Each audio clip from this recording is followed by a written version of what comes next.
Yo, Lee, Yo, yo, yo. I know I'm freezing. My internet's acting just decided it want to go crazy. As soon as we got ready to hit start, it just decided to go sideways. So y'all bear with me here, but we're gonna make this thing, happen. Thanks for the raid, brother. No, love, bro. Come on. Line text in the building as usual, man. How you doing today, brother? Oh, good, Matty, man. Good to be here and big up Gunner every single time, man. It's always good to see love. Lee, Come man. on. Every time. Appreciate it, man. Yeah.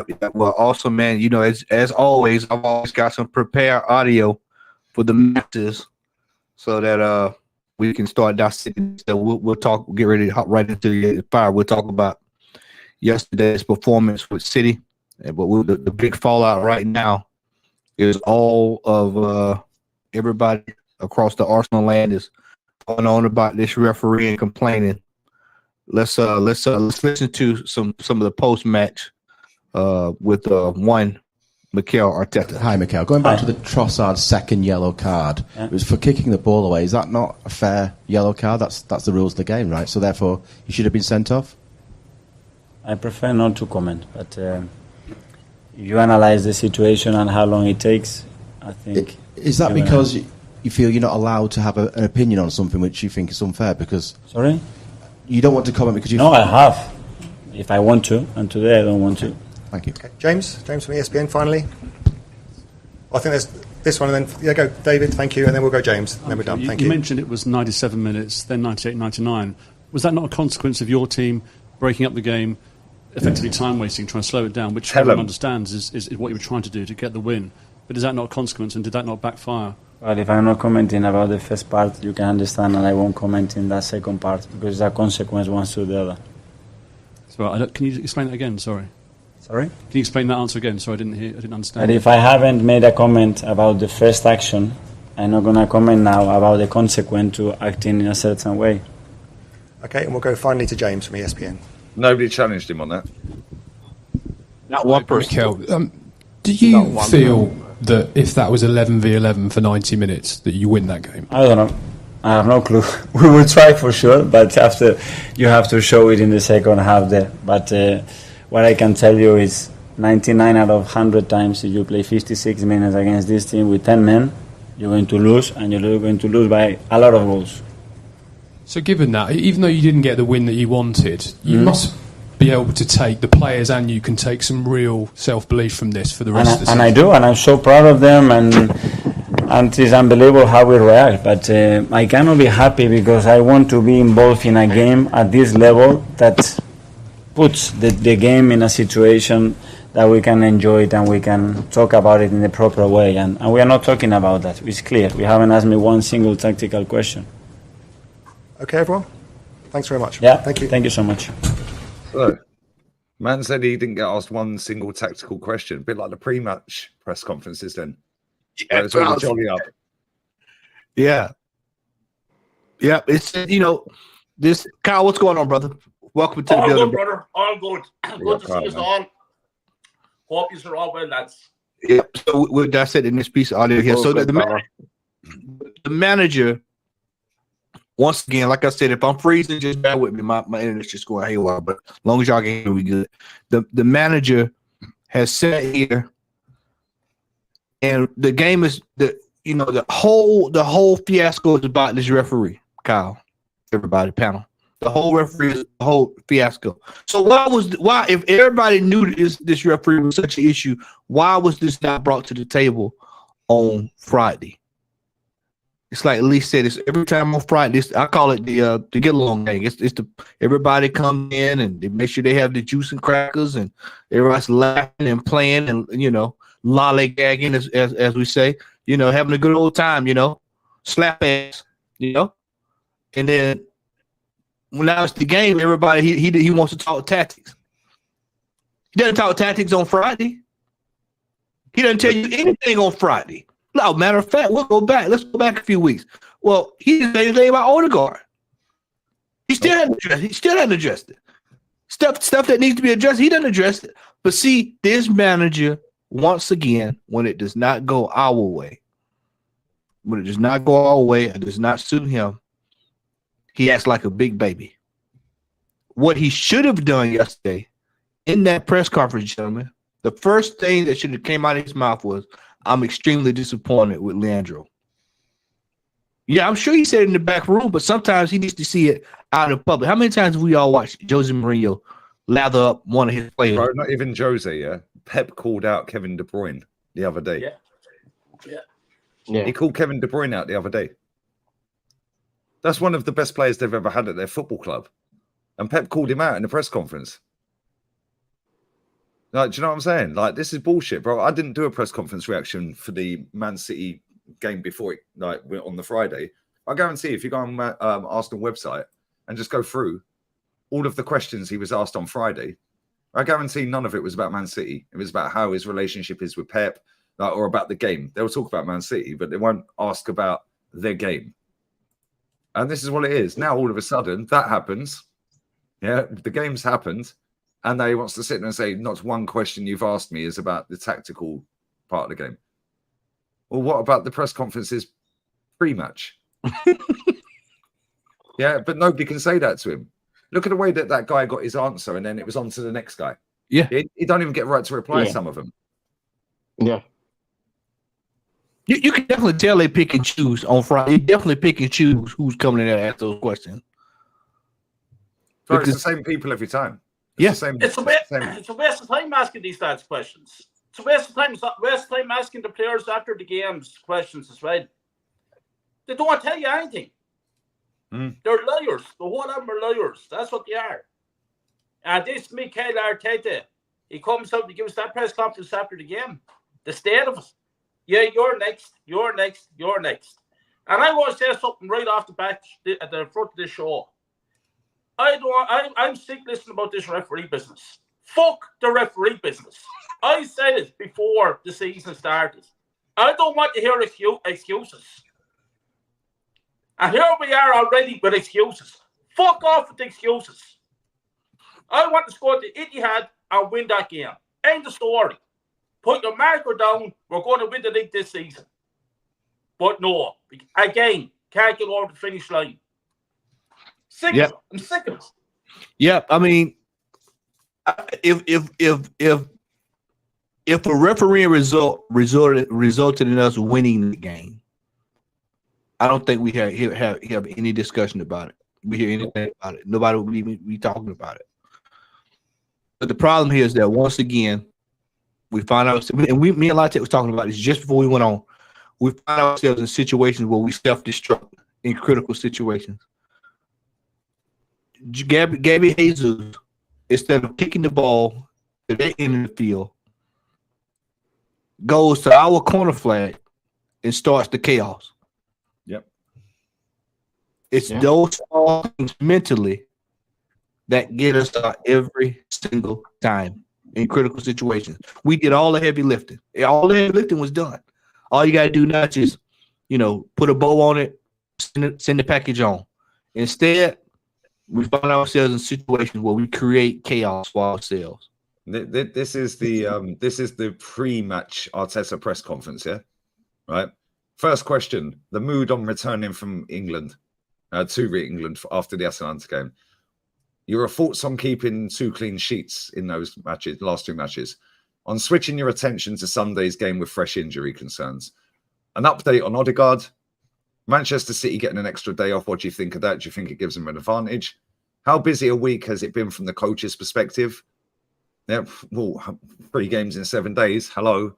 Yeah, on the potential absence of Kevin De Bruyne, on our incredible away record in 2024, and the kind of atmosphere he expects on Sunday, on our 3,000 away fans travelling to Manchester after away games against Tottenham and Atalanta, on the busy period of Champions League, Premier League and Carabao Cup matches, on our women's team beginning their season at the Emirates on Sunday, on the Emirates being the main home for the women's team going forward. That's the pre-match press conference for Man City. That's every question I asked him. Or what they've put in the transcripts anyway, because they cut shit out. But that's on the Arsenal website. That's it. That's all the questions. Nothing to do with, Mikel, obviously you got a draw there last season. How important is it this season if you want to get over the line that you have to go there and win? Yeah. No, and then let him have a right to reply, and then you reply back. But no, it's one. Oh, tea and biscuits. He. Charles Watts, James Benge, Chris Wheatley has wormed his way back in after saying Partey weren't on the plane. Yeah, and he was. Then he went on loan to Forest for a year, chatted shit about Forest players. Now he's wormed his way back into Arsenal, and nobody said a word.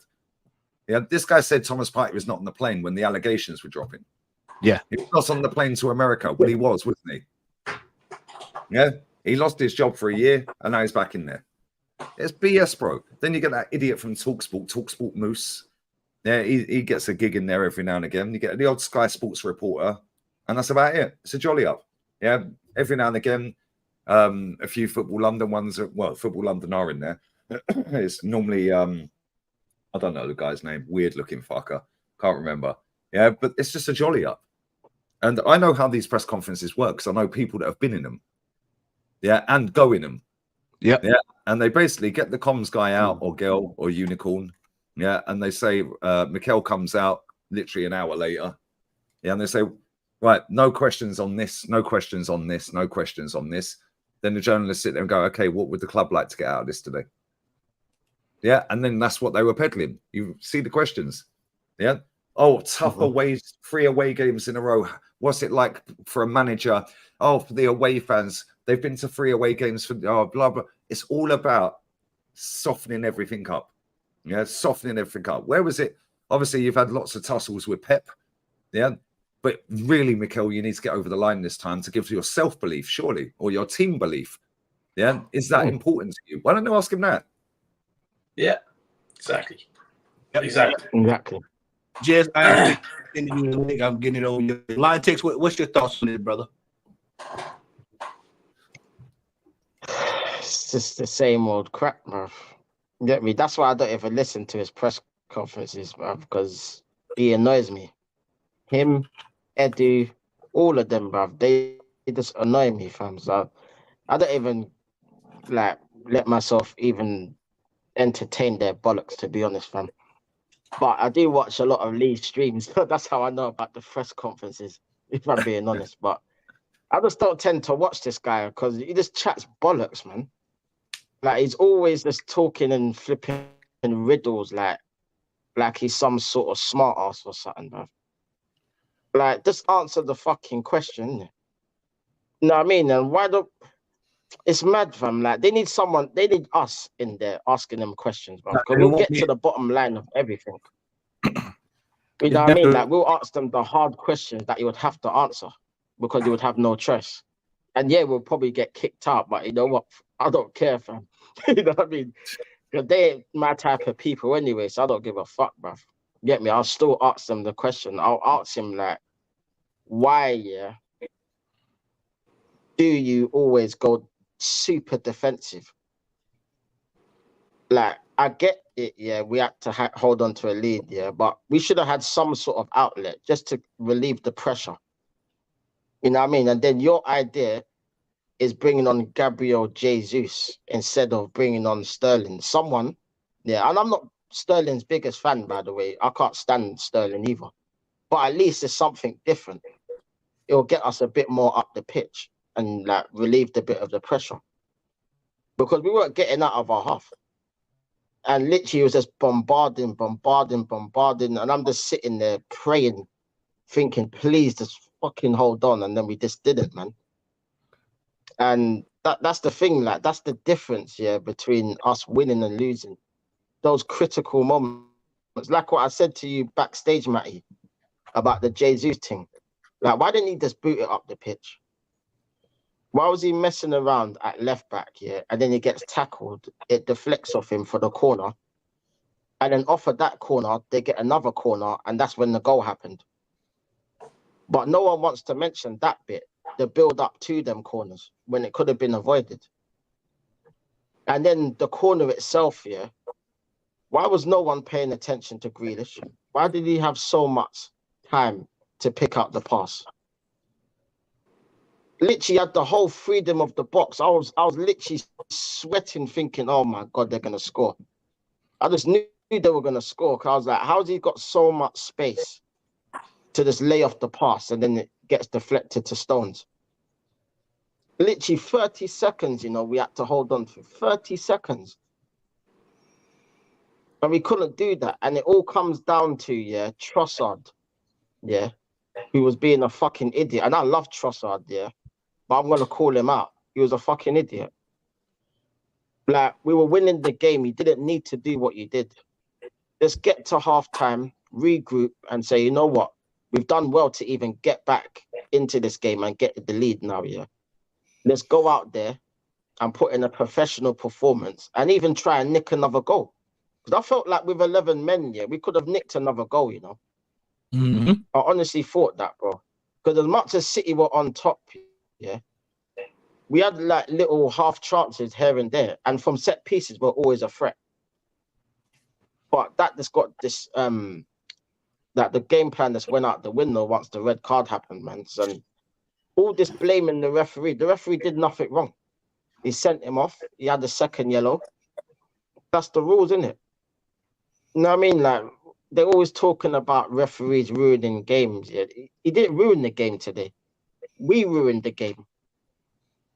You know what I mean? Havertz could have been sent off like literally in the first few seconds. He was lucky to get away with that one. And it's only because it was the first few seconds that they did anything. You know what I mean? It all started from the start of the game. So all these top gooners now moaning about it, like, there's nothing to moan about. It's a draw. It's disappointing. And that's it, bro. Like, there's no, oh, we got cheated. Oh, all this nonsense. We didn't get cheated. Like, we just didn't defend for half a millisecond and it cost us, bro.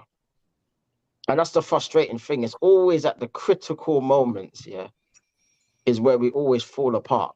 And that's why we don't win, because of things like that. It's crazy, bro.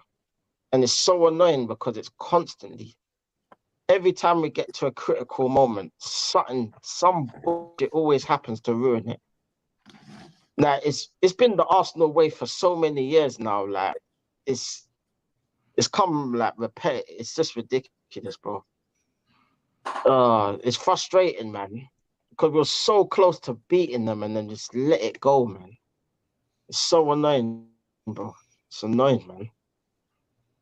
But by the end of this season, it's mad. By the end of this season, a lot of people gonna look like me, Jez, and Kyle.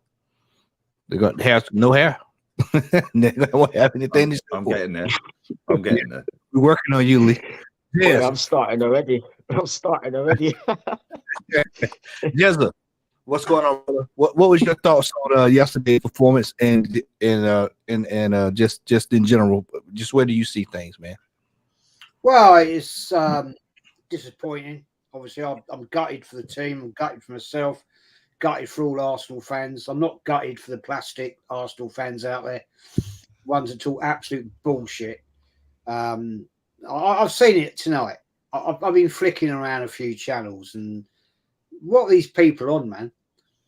You know, it's all the referee. It's all the referee. The referee cheated. It's this, that, and the other. Get out of here, man. Referees don't cheat. Referees will see what is in front of them. They will interpret the law of the game, and they will give the decision they best see. I've been a bloody referee, right? I never cheated, right? Because at the end of the day, you can't afford to cheat. Because if you were trying to actually, which I was never trying to make a career, I'll be honest with you right now, but you know, if you cheat, you're hauled up in front of a bloody committee and you are given a dressing down, big time. And you can actually lose your rank at whatever referee level you are. Fact. These guys aren't going to do that. They're not going to risk their £100,000 a year, plus expenses, plus hotel bills when they travel away, blah, blah, blah. They get assessed out of 100 marks every single game. And they will never get 100 because everyone is human and makes mistakes. That referee, Oliver, did the job as he saw it. He had to give a second yellow. Trossard is the fool. He's the monkey. he did the stupidity of kicking them. I actually thought at first, was it for a shoulder barge in the back? That's what I thought. But when I actually looked at it, and people were telling me in my chat on the watch log, no, it's for kicking the ball away. And I looked at it again. I went, yeah, there you go. Referees, in my opinion, have been given an instruction this year to stop time wasting with players kicking the ball away. Oh, but nobody else has been booked. Oh, it's only Arsenal. Funny, Jez, because I just watched Real Betis lose in stoppage time. Hector Bellerin deflected the shot in. Yeah, it bounced off of Hector Bellerin winning. But Danny Rodriguez got booked for kicking the ball away in that game. And he was actually fouled. They never gave the foul. It was right in front of Lino, literally right in front of Lino. Yeah. He didn't get the foul. Yeah. They then gave the free kick to Betis and he kicked the ball out of play. Kicked it off touchline. Yellow card. Yeah. Yeah. Can I share this as well? Sorry, yeah. Because we can have all the noise in the world. Watch this. This is Opta who collects stats, yeah? They collect stats. They were the originals, as far as I'm aware. Watch this. Watch this. Where is it? Let me go back. Oops. Yeah, there we go. Look at that stat. This is team versus opponent. I was reading it wrong because I was live earlier on the watch. I was trying to multitask. This is how much time. Yeah, this is how much time Arsenal wasted against Manchester City on restarting the game on goal kicks alone. This is total cumulative time wasted in a game. The longest one he took was 1 minute 29 seconds to take a goal kick. Yeah. Guess what? We're third on the list this season as well versus Brighton. 8 minutes 4 seconds he wasted. Yeah, Newcastle were on the receiving end, but they were also the second in the league against Southampton. So 2 out of the top 3 most minutes wasted by goalkeepers this season have been Arsenal. Both times when we're down to 10 men. There you go. Yeah. So when people sit there and people have, I've seen it. Oh, but the ball was in play for 35 minutes. Yeah. And that's the 5th highest in the Premier League this season. Blah, blah, blah. Okay. You do realize that when you put the ball down for a goal kick, that ball, even if he hasn't kicked it, is technically in play. Yeah. Just because he hasn't kicked it doesn't mean it's not in play. That counts in the 35 minutes. So this lot are trying to build a narrative that, oh, but the ball was in play for the 5th longest amount of minutes, yeah, in any game this season. Yeah, that's because this guy, yeah, then wasted another 9 on top of it. The ball was in play for 35 minutes, but this guy wasted 9 minutes. So technically, the ball wasn't in play if you want to go from when he kicks the ball, because he wasted 9 minutes. So it was only 26 minutes it was in play. Yeah, in I think it was in one half. But let's say we split that in half. In fact, fuck that. Let's say 7 minutes of that was time wasted in the second half and 2 minutes in the first. Right? So the 35 minutes that the ball was in play, that's the 5th highest this season in a Premier League game. Now add the 7 minutes on that he wasted if we're counting 2 minutes 4 seconds from the first half. I don't know the exact stats, but that's an accumulative of the whole game. He wasted 9 minutes just on goal kicks. Now, Lee, I was just going to say, Lee, we're not talking about the cumulative. This is goal kicks. This is just, but you know what? During the broadcast, you always say, why are we taking so long? Mate, sorry, I'll cut that off. Let me share that again. Sorry, mate. Yeah. Watch this. When we in the broadcast, you're always saying, why are we taking so long for throw in? Why are we taking so long for this? I say all the time. So long. Why are we waiting so long for this? Look at these numbers, y'all. This is team versus opponent. So it's not the opponent that's doing this. Yeah. Aston Villa wasted an average of 47.3 seconds. Yeah. And that includes throw-ins, penalties, free kicks, restart after a goal, etc., etc. Yeah. Average. So every time the ball goes out of play, the average we were taking to put it back in play, i.e. take a throw-in, take a corner kick, like blah, blah, blah, was 42 seconds, 7.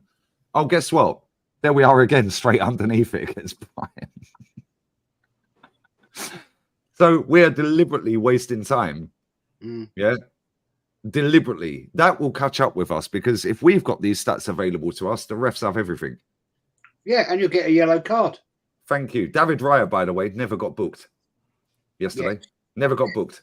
And he wasted 9 minutes on goal kicks and he never got booked, Jez. Very interesting point you brought up there. Cast your minds back, guys, 20 odd years. It's about 20 years, right? Yeah. When we used to have the situation on a drop kick from a goalkeeper, you were allowed to walk 3 steps and kick the ball out. The FA then brought in a law that said you could advance, right, further because it would speed the game up. That's what they said. Now, the fact remains, they then changed the law also. If the ball went out on the left side of the goal of the box, you could take it from the right. Yeah, because it was deemed that it was quick, it would speed the game up. Because you had ball boys, spare balls around, so they could just roll the ball out. The referee would say, take it from wherever you want to take it. Yeah, that was a new law that was brought in to speed the game up. Arsenal are pushing their luck. Yep. And as you just said, Lee, you just summed it right up, right there. Right? If Raya keeps doing that bullshit, he will get booked. Yeah. He'll get booked. And do you know what the mad thing is as well? Yeah, they then changed the rule to the 6-second rule for a goalkeeper when he's caught the ball. Now what these goalkeepers do, and listen, we were loving it off yesterday. Every time Raya caught the ball, he'd throw himself on the floor. Yes. Yeah, right, which is cool. I'm cool with that. Yeah. At the same time, how much time did that waste? 5 seconds. 5, 6, 7, 10, 12, because they check. I don't know if the rules changed since, but it was a 10-second rule or 5-second rule, and then it changed to 10 or whatever, 6-second, whatever it was. Yeah, he catches the ball. We see it all the time. And I said on the show yesterday on the watch along, throw yourself on the floor, waste time. Yeah, so I'm all cool for these players wasting time. Yeah, but then don't blame the ref. Yeah, because you've seen the stats there. Yeah. You've seen the numbers. He wasted 9 minutes, 4 seconds taking goal kicks. And Lee, that's 1/10 of the game. You know what, Lee? And with yesterday, you could understand. Okay, I've got to take a little sting out of this. Thank you. So it's expected. But when we're taking corner kicks, like yesterday, the corner kick, we're taking all day to do corner kicks, all day to do throw-ins, and I kept saying, I said, hey man, this time gonna come back. Timber on the ground. I said, Lee, we're gonna see this time again. 2 minutes he was on the ground nearly. Look at Atalanta. It took about 2 minutes to take a free kick the other night. The Saka free kick. Do you remember the Saka free kick? That took nearly 2 minutes to take that free kick. Yeah. We're doing this deliberately. Yeah, because if we slow the game right down, plus the fact that we dominate the majority of the games anyway, yeah, just slow everything down. They can't ever catch momentum. So it's clever, I get it. But at some point, that's going to catch up with us because the refs, no. Do you know what they should do? Real talk, to stop all of this BS. Every time the ball goes out of play, like basketball, stop the clock. Yep. Stop the clock. Watch how quick these fuckers take a corner then. Yeah, because they're already crying about how many games they play every year. Yeah, exactly. Watch out. They're all crying about how many games they play a season. Okay, cool. When the ball goes out of play, yeah, we're stopping the clock. We're going to play 45 minutes. We're not going to add any added time on because it's on the 45. So either you lot decide to sort yourselves out, or we're adding it on. Yeah. Watch how quick they start getting the ball back in play. Yeah, because the game is it's faster than what it was back in our day, but at the same time, it's also slower. They never used to take this long to take a throw-in. How many times when Ben White gets the ball, I say, look how fucking long it takes to take a throw-in. I say every single game, matey. Lee, we had that problem in baseball over here where the pitchers would take forever to pitch the ball. It would take forever. So the Major League Baseball said, now if you do it, that you get penalized for it. You got like a couple of seconds before you gotta hurry up and get up and throw the ball. It's coming to football. It's coming to football because of the time wasted. Look at these numbers that we're hearing for added time. 7 minutes, 13, 15 minutes during the World Cup. 14 minutes of stoppage time, 10 minutes, 12 minutes. I watched Al Ali the other night. They added 11 minutes of stoppage time on. Al Ali scored in the 117th minute. Yeah, 117th minute, but there was 11 minutes added on. Why? Because Firmino scored in the 93rd minute. Yeah, they then VAR'd it for ages. Yeah, so then you had to add that time back on. So 11 minutes ended up being 19 minutes stoppage time. Yeah, bro, we see this in the World Cup, like you said. Yeah, easiest way to sort this crap out. Same with people cheating and diving and all of this crap. Just send them off. Yeah, every time the ball goes out for a goal kick, both say, "Oh, it's my ball, ref. My ball, ref."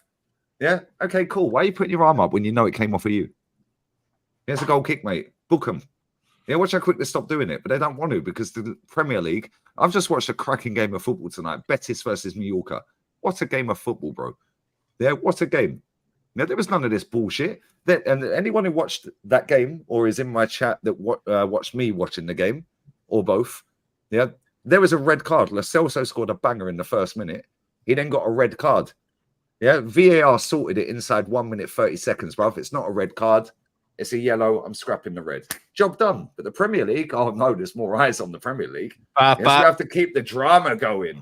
Oh my God.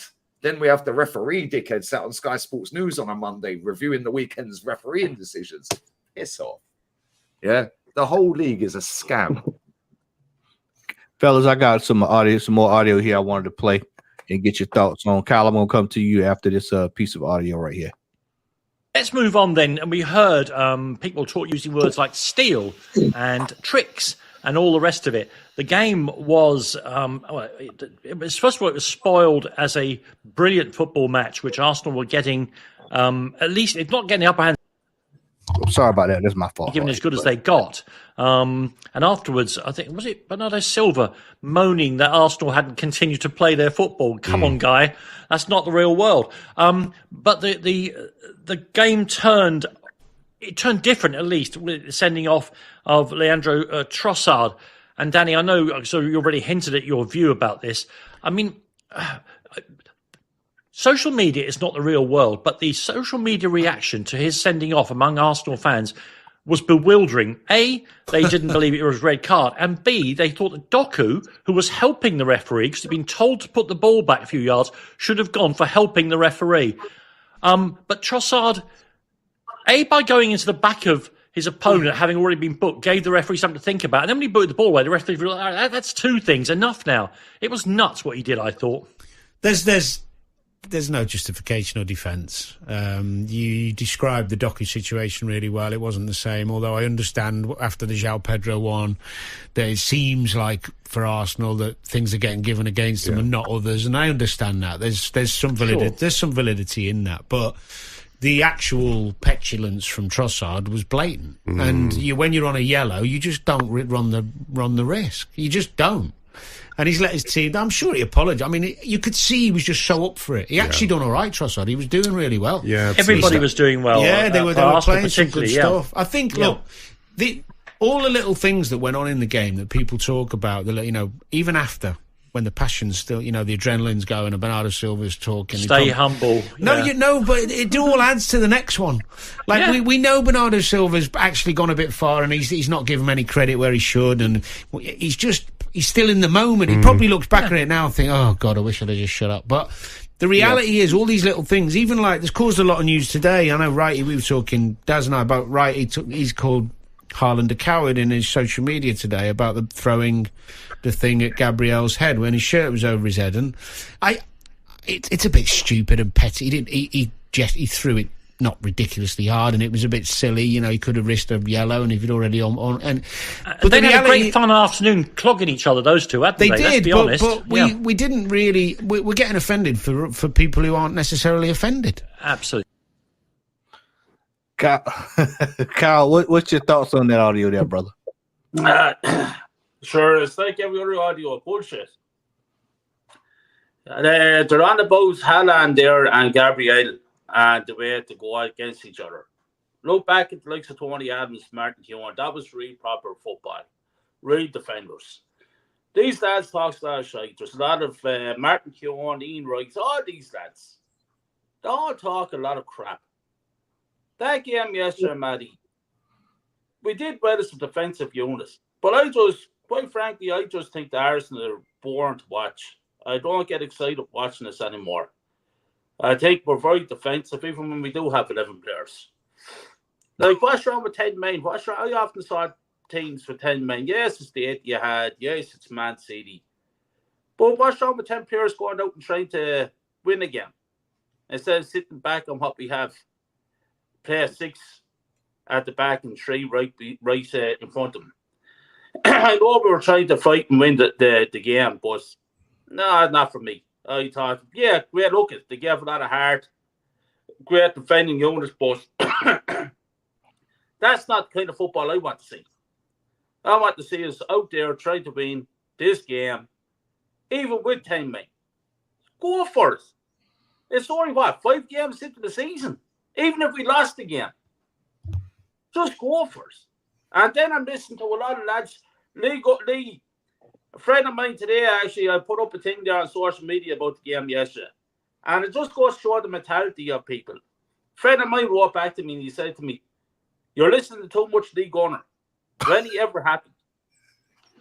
And I am just spitting facts here, man. So, I don't know, man. Like, yesterday we went out there and Trossard was stupid. He was stupid for what he done. But I'm looking around that team, and I'm telling you here and now, and I'm sick saying this. Saka is not the player everybody thinks he is. I think Saka needs a big rest. He's not. I don't know. For me, he's gone backwards. Martinelli, yesterday, I actually think Martinelli had his best game in the last couple of years. But I think Martinelli is best. So I can still see big problems here in Arsenal. And unfortunately, yesterday, we lost that goal in the last few seconds, and it was heartbreaking. But are you surprised, really? Because I'm not. So they can talk all they want about referees, and Ian Wright can talk all about Haaland throwing Oaks and Gabriel and all. I just want to talk about us winning the league title. And I don't see it happening, unfortunately. I don't think we're going to win anything. Once again. You know, we give this better £18 million a year for the next 3 years. So don't worry about it. Best manager in the world, seemingly. I don't want to see it. I don't want to see the hype, lads. I just don't want to see the hype. I'll say it and I'll say it again. We have been left short by this transfer window. We have been, yeah. We have absolutely been. Yep. And California scored a great goal yesterday, but his defending, I thought, was not good at all. A lot left to be desired. Absolutely. Declan Rice only came in to open the second half. He was anonymous in the first half. Thomas Partey is finished. He's finished. You have to look at the whole thing. I was wrong. I said David Raya wasn't a good goalkeeper, but he's proved me wrong. So I can hold my hands up when I'm wrong. But no, I don't have Havertz. Like, come on. Come on. Any one of us on this panel would be fucking better than Havertz. What does he give the team? What does he actually do? People telling me that he's 10 out of 10 yesterday. 10 out of 10. I'm sick of it. I'm sick of it, though, man. Because it's all, they're hyping these players up to be something that they're not. This team is going to win nothing. Like you said, we were left short in the transfer window, and the squad that we have already, not good enough. What's the squad number? What we got on the team? Was it 22? 22. We came. Think about this, y'all. And young Skelly came on there yesterday. You know he came on with a yellow card, right? Yes, Man City. They're bringing on a young player like him. Kyle, you know he came on with a yellow card, right? You know he had a yellow card when he came on. Yeah, he got a yellow card before he even came on the field. I'm telling you, man. People think that I'm delusional. I'm telling you. These players are not what you think they are. And people are on about we're missing Odegaard, the great captain. I'm not missing it. Another low-rated player. Jazz, we'll get ready to go into a game on Wednesday. We'll come back to this a little bit. We're going to go into a game Wednesday. Now, everybody on this panel, our expectation is to win a trophy. So Wednesday presents a very good opportunity to win something that's capable. What's your thoughts on going into this Carling Cup, Carabao Cup? Showing my age. Carabao Cup. The milk cup. Yeah. Well, it's going to be a tough night out. You know,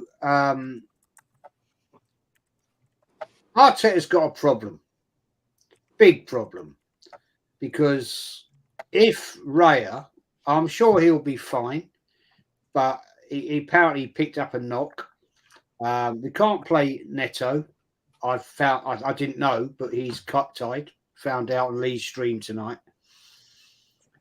If he doesn't, or he's not fit, then we've got to play an under-17. Jesus. Right. Well, great for the under-17 goalkeeper. But the fact is, we've got a weakened squad, weaker than last year, and we're in the same shit even worse shit than we were last year. And we're playing Bolton Wanderers in a cup, which, let's be honest, guys, this manager always throws in the bin. Facts. Because it's not about winning silverware, right? It's not about that anymore. You know, but the team will be interesting. Yeah, I've already sort of got half an expectation of what the team will be. Okay? Because we ain't got a lot. We haven't got a lot to pick out of that dustbin. And I call it a bloody dustbin because there's a lot of shit in that dustbin. Right? And they shouldn't be at this club right now, anytime soon. But we'll see, because at the end of the day, Arteta, I question, is it his problem? Is it him that's caused this? I don't know. I don't actually know. Is it Edu, Garlic Head, Lewis? Are they the troublemakers in the club? I don't know either. I'd love to know, but I don't know. I'm not qualified to speak about it. But at the end of the day, we've got a cup game Wednesday night, 8 o'clock, thereabouts, and we've got to get out a team that's got us get us over the line and get us qualified for the next round. I want to ask you this question, because he didn't play yesterday. He didn't play much yesterday. The soccer started on Wednesday. Saka. Yeah, because he didn't play. You think about it, he didn't play much on Sunday. He was hooked up. Yeah, I reckon he'll start. Yeah. Who else we got, Matty? Well, see, that's my point. Is that look, we are scraping. That's why I keep. I know people think I'm crazy when I keep bringing up this transfer window, but I keep telling folks we had a whole summer to address all of these issues, and we're sitting here going into a Carabao Cup match where normally you should have enough players to fill a squad to go out and play this game. We've got to play. There will be starters playing on Wednesday. They're gonna be bleeding in with those kids, but there will be starters playing on Wednesday. And Matty, I wish I had the chance to sit down with Edu face to face and say to him, "What the effing hell have you done?" Facts. And I would then punch him straight in the fucking mouth. He is absolutely he's caused this. He has put us in this position. Yes, Nketiah had to go. ESR, I agree with Reece Nelson. Ramsdale, we've never going to play second fiddle. So that was always going to happen. This man, right, this guy has caused this. Right? Now, for whatever excuse anybody wants to come up with, was it because of PSR? Was it this? Was it that? Yeah, okay, I get it. We have to sell players to buy players. That's my belief. I personally, my theory, and I've said this on Lee's channel, my channel, right?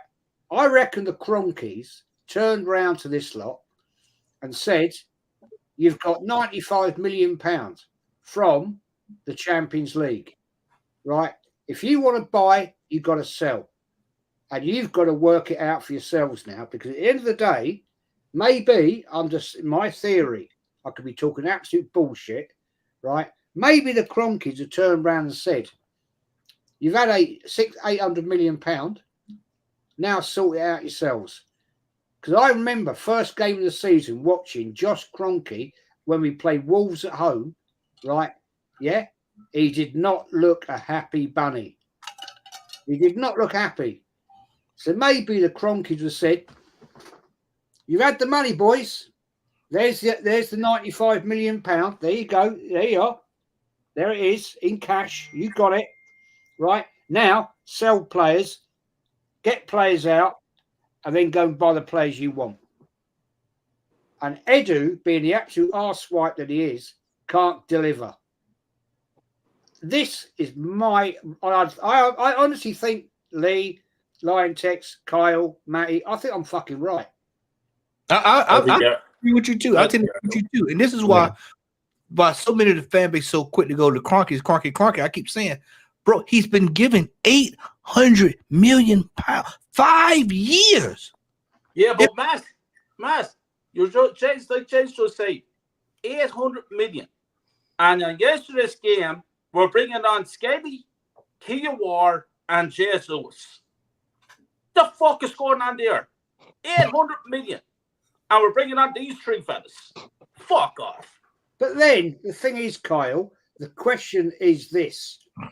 If my theory is right, and I've got no evidence, of course I have not, it's theory, why the fucking hell have we just given Arteta another 3-year contract? Bingo. At 18 million a year too, Jess. 18 100%. million a year. Let that sink in. But this is why I go for the Kroenkes now. Yeah, because the Kroenkes facilitate this. Yeah, the Kroenkes can hire and fire who they want. Yeah, they've chosen to give him another deal. Yeah, and I hear it with the transfers and the money and all of that. I get all of that, and I agree with everything you said. Yeah, but at the same time, who's the owner? Who's allowing all of this? Who's allowing Edu to stay here and spend 800 million of that? Along with Arteta, along with Richard Garlick, along with Tim Lewis. Yeah. Who's allowing this deal to be given? He's on about 2 million less a year than Pep. Yeah. 2 million less a year than Pep. It ain't done. Yeah, Lee. This goes back to when Wenger was our manager and he kept getting pay rise after pay rise after pay rise. He was getting paid more than Pep back then. For winning what? If we would have pulled back, if we would have go pull out, y'all ever watch one of those old mafia movies, Godfather, American Gangster, stuff like that? You see it's a sick film. You see the chart. You remember at the end of the movie, Lee, when Denzel went, he was everybody's name on the wall. Yeah, that's what Arsenal, the hierarchy of Arsenal's madness looks like. Looks like when you go see a crime syndicate. That's what it looks like, a crime syndicate. Because all of them are shysters and complicit in it. Yeah, I mean, just think about this, y'all. We were all sitting here 3 years ago pretty much having the same discussion. We're short on players. We're short. Quick one for you. I read something the other day, and I know you look at Spanish football. Is Diego Simeone on 48 million a year? He's on about 40. 40 million a year. Yeah, that's in euros. Yeah. Maybe 48 million is it's about 40 million pound. But he's the highest paid manager in the world. But why didn't we just go, we'll give you 50? Yeah, Inzaghi. Yeah. I quote tweeted a clip earlier of Judge Mo. Bless up Judge Mo. It's nothing personal. He's cool. I like him a lot. But he's having a meltdown. Fuck Inzaghi. Fuck these players. Fuck them. F this. F that. He's going mad. Why? Because they lost the Milan derby to AC. Yeah, I watched the game. I was live on the emergency meeting this day. I was watching the Milan derby. They lost in the last minute. Yeah, it was a decent-ish game. Yeah, but they lost the Milan derby. They currently sat up like 7th or whatever. Yeah, they're above Milan. Yeah, but at the same time, F this, F that. Okay, that's cool. But it's different standards when it comes to our club. Because when these men speak about Arsenal, Arteta's doing a great job. Yeah, well, why do you want Inzaghi? Yeah. When they lost to Atleti, and again, I'm calling Judge Mo out even. Yeah, and it's not having a dig at him per se. Yeah, but when these men that don't support Arsenal speak about other clubs, their own club, they have different standards. When they they lost to Atleti last season. Yeah, sack whoever signed Alexis, sack whoever signed Mkhitaryan, sack Inzaghi, sack the board, sack them everyone, blah blah blah. But then it comes to Arsenal, it's no, you got to keep Arteta. There's nobody better.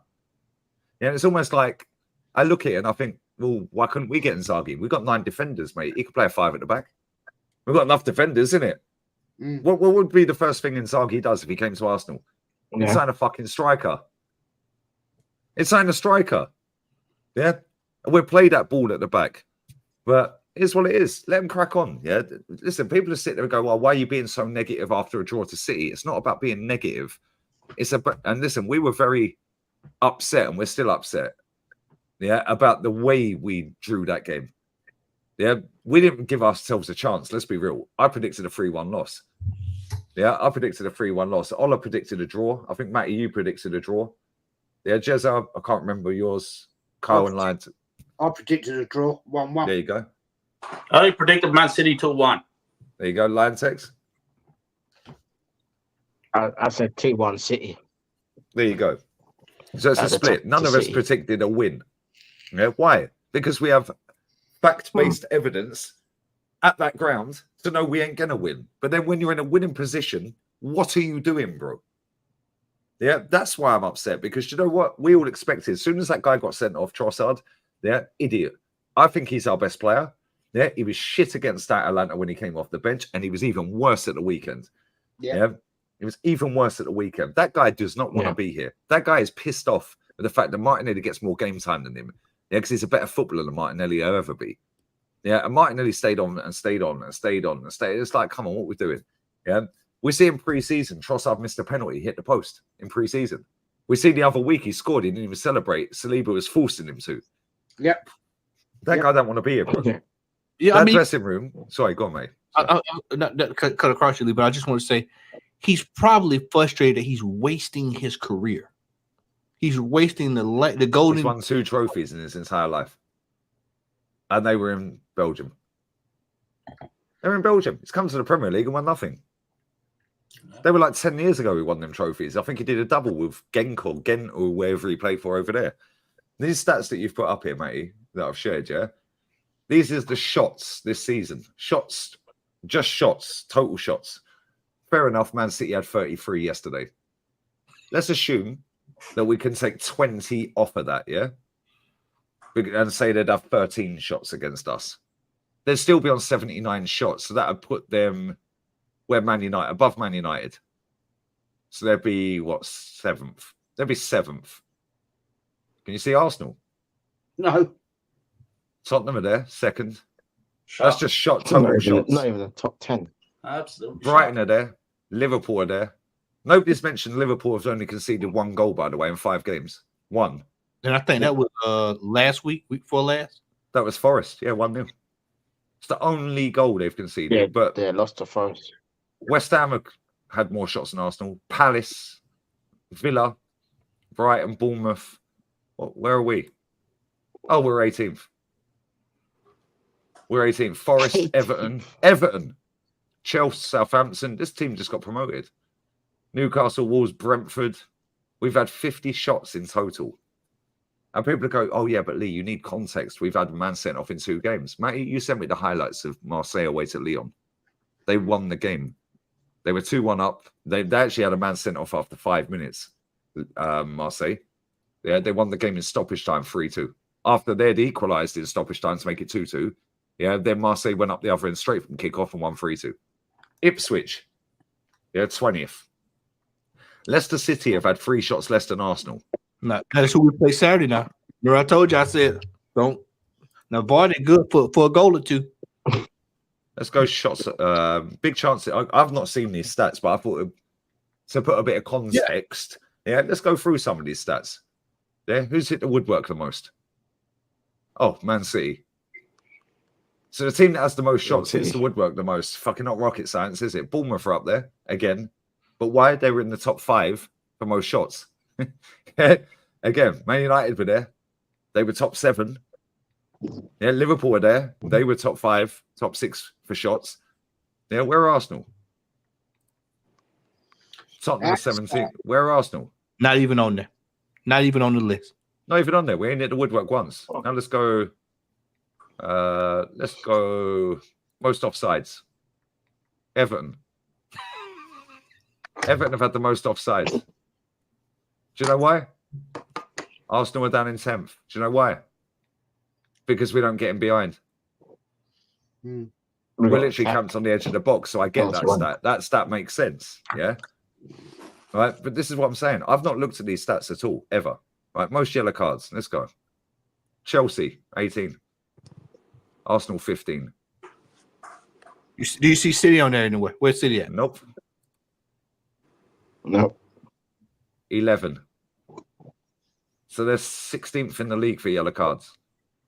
We were 5th. Oh, there's an agenda. Okay. One of you are Chelsea fans crying because they're top. Yeah, let's go to red cards. Go to red cards. Go to red cards. Red cards. Who's number one? Arsenal are top. Who is number one? What's the name of the stream? Lack of discipline. Lack Discipline. of discipline. Let's go shots on target. Man City. Arsenal have got 24 shots on target, which is nearly 50% because we had 50 shots. Man City have got about 30 or 40, 38% because they had 99 shots. Hold that right there, So Lee. about 37, 38%. Scroll back down there. Scroll back down there. And half of those shots are from defenders. Most of them shots are from set pieces. Pieces. Yeah, defenders. Yeah. Fulham have had more shots on target than we have. Bournemouth have had more shots on target. Tottenham, who are shit, have more shots. Chelsea, with their brand new manager. Brentford. Let's see who's next on the list. 10th, yeah, we're 10th. Aston Villa, Brighton have had one shot less than us on target this season. Let's keep going down because I've not seen these. Goals from headers. We're top. Of course we are. Set piece kings. Oh, of course. That's Gabriel, man. That's Gabriel. Yeah. Yeah. What else is there? Through balls. That's a good one. Through balls. Aston Villa are top. Man City, Arsenal. Chelsea, Man United, and Villa are above, and Man City are above us. Ipswich have had the same as us. Liverpool the same as us. Yeah, so I don't really like using stats, and I haven't seen these stats because Arsenal will come out top on a few. But at the same time, what we're watching is backed up by this. Let's keep going. You're looking at basic. See, the thing about these stats, Lee, these are basic components of football. So it's hard to dispute this. Yeah, tackles. Yeah. Most tackles this season, Everton. Yeah, which makes sense because they're under pressure more. So I'd imagine we're right down near the bottom on this stat. 13th. Brighton, Southampton are not far behind. We've made more tackles. Maybe that's because we're more aggressive in the final third. Man City are bottom. 67 tackles this season. Which I'd imagine, I thought Arsenal would be down there with Newcastle and Chelsea. But when you look at Chelsea are third bottom or second before bottom on tackles, but they're up there for chances, they're up there for shots, they're up there for this, which is why they're getting wins and they're scoring more goals than us. Yeah? They don't need to make so many tackles. Whereas we're a little bit all over the gaff. Why? Because we've had 2 red cards. Yeah, what else is there? What else is there? Goals inside the box. In fact, goals from outside the box will probably be bottom. Oh no, Calafiori scored. Goals from outside the box, 3. 3. Calafiori. Yeah. Who else? I genuinely can't remember another goal he scored from outside the box. Saka. You said outside of the box, Saka. Yeah. Saka, of course, yeah. Saka. Thomas Calafiori. Thomas Partey had one. Thomas Partey's goal. This season? No. Oh, yes. Yes. Yeah. The Thomas Partey goal, yeah. Yeah, that one. Yeah. But again, Chelsea in the top 6 again. Only with 1, to be fair. Right, let's go blocks. Arsenal are top. Why? Defense. Thank you. So these stats do marry up. I guarantee Man City are down near the bottom, if not bottom. And I ain't looked at these. Man City are bottom. They've made 8 blocks all season. Why? Because they're always fucking on the front foot. Yep. On the front foot. Yep. Yeah, we get a lead. Yeah, and then we just sit back and camp. See, these are the stats that they don't bring up because this is not XG. You don't see XG, you don't see XA, you don't see elemental P, QR, STUV. You don't see the backwards passes, mate. Man City are top. I'd imagine Jesus. we're maybe 17th. We're 19th. So we make the least backwards passes, apart from Everton. Which, again, kind of makes sense because we're on the front foot, which is why it's shocking that Man City are fucking top. But then again, they're a slightly different way of playing to us. Well, you know what it is, Lee? Is that by the time they start passing back, they've settled the game in. They've already won the game, so they're just trying to get on out. And they're quite clear as well. Fun. Yeah. Or what they're doing is they're like, don't lose the ball, so we just pass it back to Edison. They did it yesterday. They were doing it with Kyle Walker yesterday. Just pass it back to Kyle Walker. Give it back to the goalkeeper. Give it to this player. Right, let's go crosses. See, these stats are good. Yeah, and I ain't seen these stats. So the most crosses, Tottenham. Arsenal and Man City. Man City are 6th. Where are Arsenal? I bet they're bottom. There you go. How the fuck did I know that when I'm doing this live? I genuinely have not checked this website. How? Arsenal are bottom. Least amount of crosses. Why? Because we're told keep the ball. Don't cross for the sake of crossing. Crosses, man. We shit at crosses. Corners taken, we'll probably be top. Nah. No, we're not. I suppose. We're actually 15th. 20 corners. We're good at corners then. Well, what else we got here? We don't take chances. Last man tackles, we'll probably be bottom for that. Oh, we're actually fucking top. Wow. Top 2. You know why, Lee? Because of the midfield. Because of the midfield. But these stats are crazy. These stats are actually crazy. These are the stats that top gooners don't pull out. They don't show these. They don't talk. These you don't hear anything about this. We are third. Our goalkeeper has made 5 saves less. So we're 1, 2, 3, 4. We're 4th. In fact, we're actually 3rd because they're joint. Yeah. Our goalkeeper's been the 3rd most busy goalkeeper in the Premier League this season. Joint 4th. 3rd most busy goalkeeper. That tells you all you need to know. Yeah, I don't like seeing that stat. That's crazy. Most saves this season, we're 4th. Joint, well, they're joint top. But in terms, it goes back to, like I was saying yesterday, is that we can't. Man City. We're wearing the defense out, man. The defense, this defense, people, this defense is not gonna make it the whole season. Nope. It's not gonna make it. Let's do one more. Which one should we do? Foul. Goes from foul. We do fouls, yeah? Yeah. Fouls. Yeah, do fouls. Why hasn't it come up with fouls? They probably hadn't put in the Okay, let's do goals from a counter attack. Oh, Lord. 1. One. Man City ain't even on the list. Literally, there's only been, 3, 6, 9, 11, 13, 14, 15, 16, 17, 18 goals from a counter-attack this season in the Premier League. I tell you over 5 game weeks, over 20 teams. 100 games. And that's how many goals from a counter-attack. Best league in the world. No, the bollocks, bruv. No, this league's shit. This league is dead. Like, honestly. Yeah, this league is rubbish. Headed clearances, I bet we're up there. There you go, 7th. 50 headed clearances. Where's Man City? I bet they're right down the bottom. There you go. You know what some of these stats tell me, Lee? Yep. It's gonna be a rough season this year. A rough season. Mas, between these stats, the squad, the manager, the ownership, the board, Edo and lads, this is not looking good at all. This is going to be a long season, gentlemen. Buckle up. All that tells me is we're way over reliant on our defense. Yeah, absolutely. Hey, Matty, I've got defense is what's carrying us. Okay, just shout your stuff out, brother. Got to go, man. Arsenal history more, man. I'll be live. When is it? Wednesday. 6 o'clock. Lion Text, good to see you, man. And Lee, as always. Good to see you as well, Jez, man. Jezza. All right. Carl, man. Good to see you, bro. Hope you're getting better, and I know you've had a shit shine. So big up to you, my friend. Jays. Big up to you. Thanks very much, man. No worries, bro. Matty, thanks for inviting me on, as always. And I'll catch you all later, people. All right, shit, brother. Big up, Jays.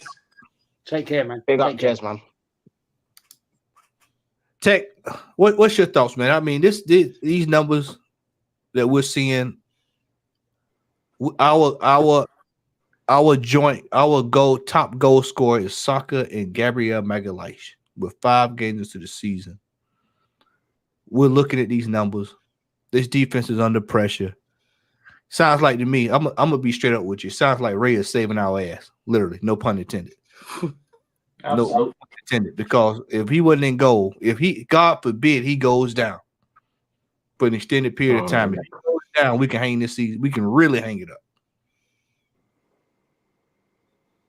That's the thing, Matty. Like, the defense is what's been carrying us all season. That's the only thing that's actually been reliable in this team. Like, the attack's been shocking, bro. But we all knew this because we didn't buy a fucking striker. So why are we even surprised this is happening, man? We didn't buy the players that we needed to buy.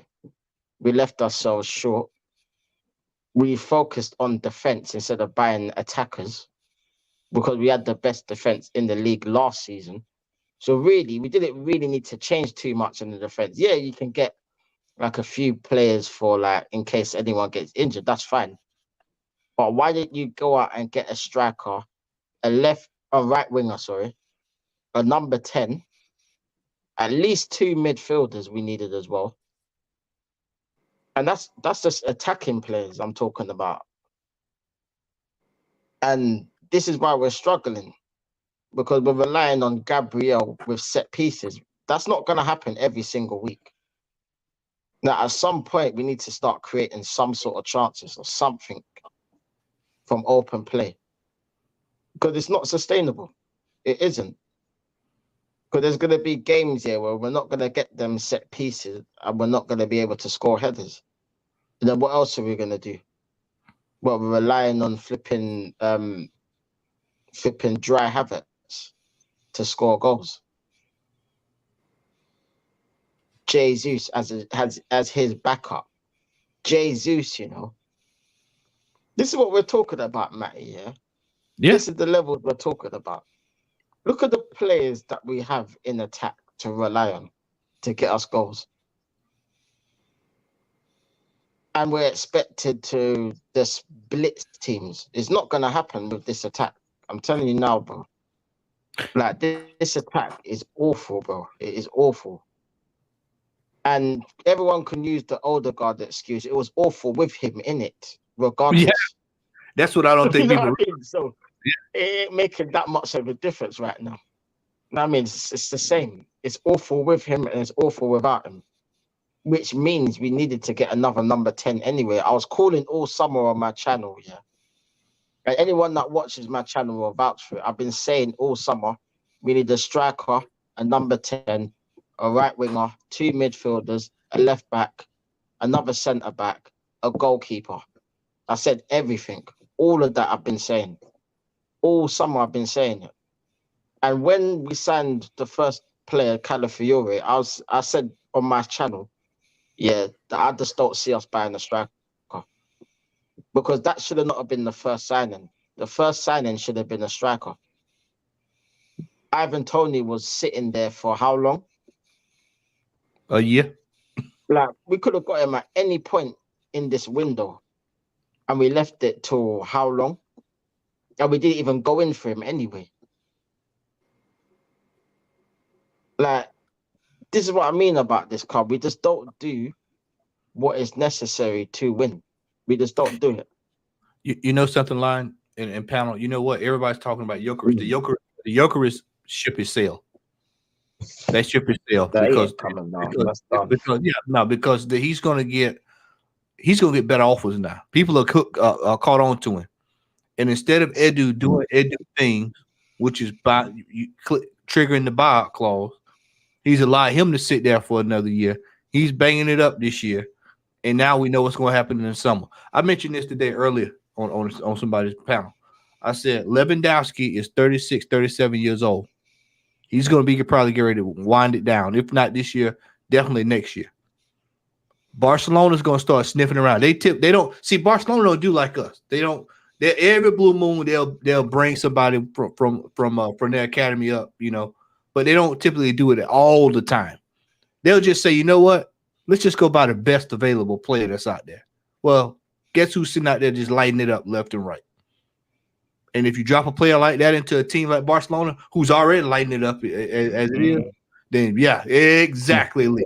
Exactly. So it just, and damn well we are not going to walk into a meeting room and beat up again. We've probably got first dibs on Eddie Nketiah. Yeah, we'll bring him. We'll bring him back before we go. Unfinished business. Yeah. God. So he screwed himself again. He screwed it again. This is Edu, and I keep going back to this guy. This is why I say he's the mafia boss. This guy here has sat here. He's the Corleone. He's the Corleone. He has sat here and left this team short. Once again, he has mismanaged funds. He has mismanaged players. He has bought trash left, right, and center. And we are now paying the price, and we're gonna pay it. We're gonna pay that. We're gonna get that receipt for the next year or two, as long as that fool is at this football club. That comment there, question: name a striker who has flourished in this system. Aubameyang, Lacazette, and Nketiah, Jesus. The system is strangling strikers. Yeah, look when Jesus came on. He played left wing back.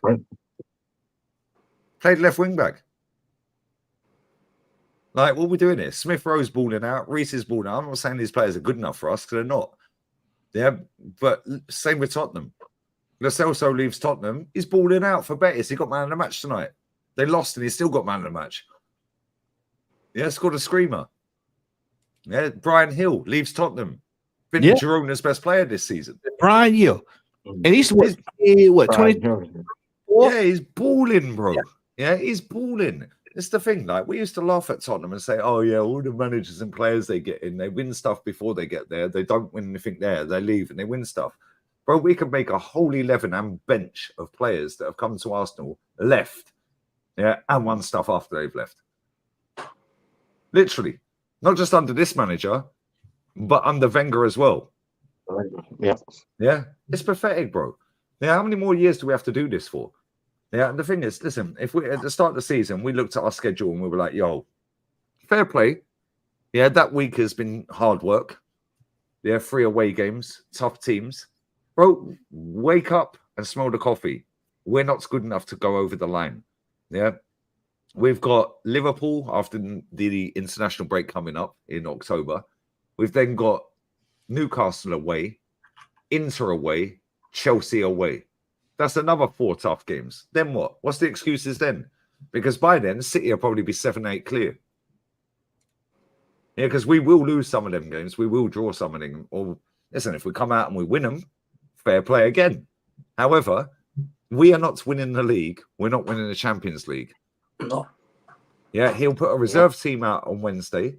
It wouldn't surprise me if we lose on Wednesday. And then, once he's out of everything by January, the FA Cup kicks in, he'll take the FA Cup series again. And as soon as we get to, it's corrupt, we drew Man City. Like, get out of here, man. Round and around and around and around and around we fucking go. Yeah, absolutely. 800 million deep, and look at the state of that squad. We have got less players now than we had last season, and we're trying to overtake Man City. Yeah. We've got less players than last season. Please think about it, y'all.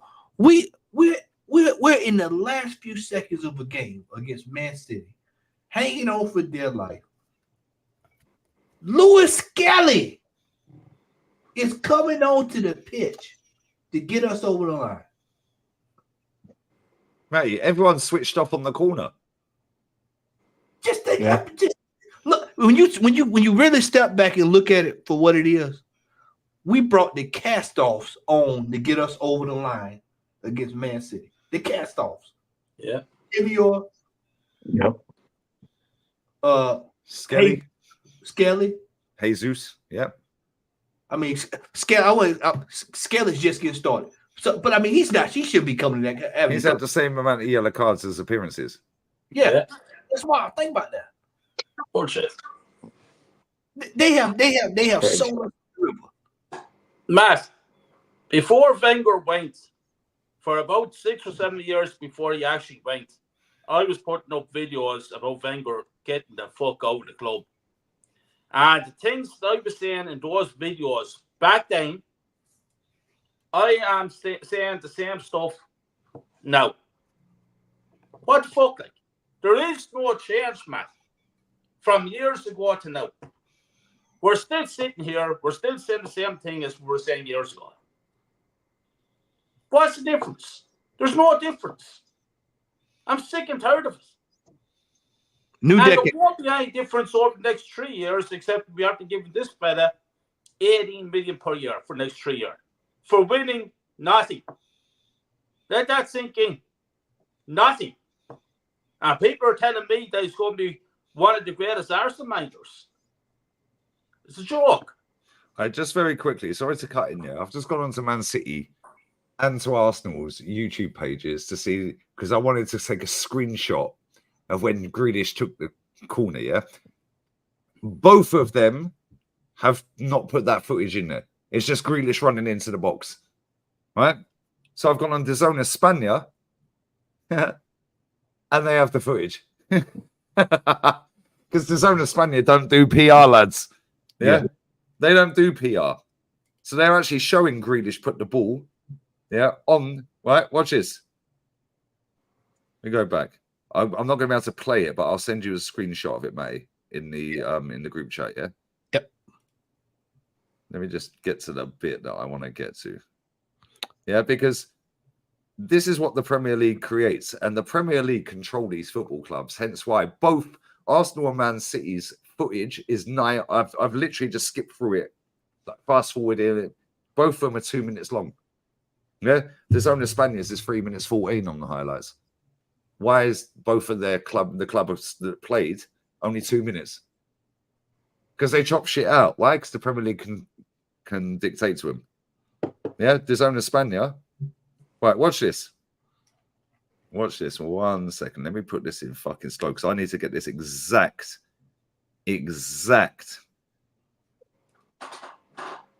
Right. Let me just go back 1 split second and I'll send you the screenshots of this, mate. Yeah, because this is fucking hilarious. Yeah. I'll send you that right now. All right. Give me just a second. Yeah. And I'll go back to that. Yeah, I swear down, matey. Yeah. The Premier League control the money based off of Sky Sports. So Sky Sports control the narrative. Premier League control what the teams do. Why is every Premier League team doing a team huddle? Why? Yeah. It's all done by design. Yeah. Yeah. The Premier League are telling them to do them because Sky Sports are telling them to do them. Otherwise, they ain't fucking paying them anymore. Yeah. Sky Sports are trying to force this fake rivalry. This fake rivalry. Watch this. What? Watch this. I'll send you these 2 screenshots and I'll see if I can get another one afterwards, yeah? Because I put it on 0.25 speed reversed, like super slow, mate, yeah?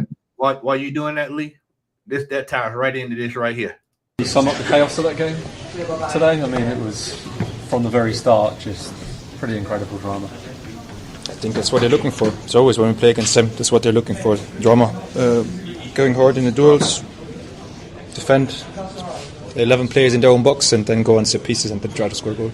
You sound quite frustrated by those tactics from them. Is that just what it's all about? I mean, it worked for them, so if they're happy with 1 point, we're not. We obviously try to get more, but I think that's what they're happy with. What would you say about your resilience to obviously come back and get that goal right at the end there? You guys never stopped believing, even as hard as it was? No, of course. I mean, at the end of the day, we're still top of the league. We haven't lost the game yet. I think we tried, even especially in the second half, we one man up, but it's hard when 10 players defending in their own box. So we tried our best. In the end, we had to keep pushing till the end, and luckily we scored a goal, and in the end, it's 1 point. And it's been so close between you guys the last couple of seasons. This rivalry is really kind of bubbling and brewing up really nicely now, isn't it? And that was all over the pitch, those individual battles, and the referee kind of struggled to keep control of it, it seemed at times. Yeah, I think. Did you catch that? Did you catch that, Kyle? He's trying to ask Akanji. You know, the rivalry is trying to brew, you know, this rivalry. Bro, a rivalry is only between two teams that are going for a title, that are going for some form of a trophy. Manchester United and Liverpool in the 80s was a rivalry. Manchester United and Arsenal in the 90s and 2000s was a rivalry. Chelsea and United in the 2000s, that was a rivalry. Manchester United, Manchester City, that's a rivalry. Chelsea and Manchester City, that's a rivalry. Liverpool and Manchester City, that's a rivalry. Arsenal has not had a rivalry since 2005. Fact. Let me make it easy for y'all, for all y'all folks. For everybody, you want to clip this. Matty had hair back then. Has not had a rivalry since 2005, and Lee is correct. I had a head full of hair and a full beard. We are nowhere near close to talking about a rivalry. There's no rivalry for finishing second place. Oh, it's bullshit. It's bullshit. It's like they're trying to defend like an EastEnders storyline. It's bullshit. Arsenal can't compete with Man City, and they won't compete with Man City. Forget about it. Rivalry me bollocks. Tech, you want to take a shot at this one here? Shout out to Sideline Football Show for this right here. You want to take a shot at this? Where do we go from here? To the next game, bro, and hopefully we don't. We don't bloody throw this game away, bro, on Wednesday, man. Cause I can't take any more of this, bro. He better not just bin this game, bro. I swear, bro.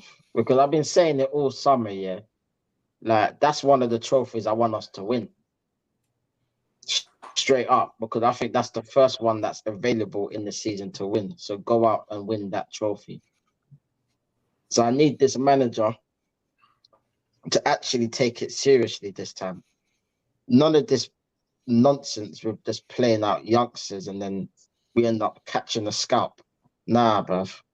Like, go out and win that game, yeah, and go and win that trophy. I don't want to hear no excuses. None. End of the day, you lot had the whole summer to do business. You chose not to do it. So you're going to have to coach your way out of this, bro. You're going to have to do your coaching. You're going to have to coach your way out of this.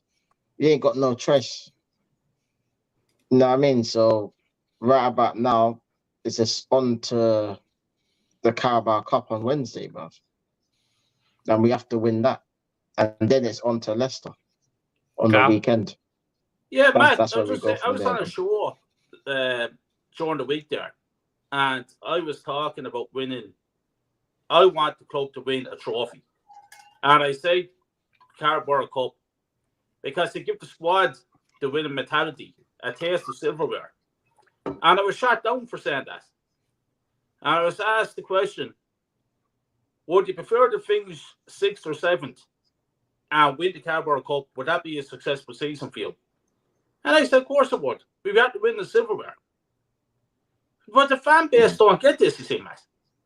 No, they see they've been coerced into thinking fourth place is everything.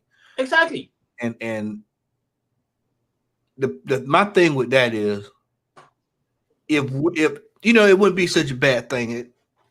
Not to get on the soapbox, but it wouldn't be such a bad thing if we're finishing fourth, but getting the best players and come in competing to win the Champions League. We're going gusto. We can actually physically see the team doing something, but all we're doing is getting fourth place to say we're getting fourth place.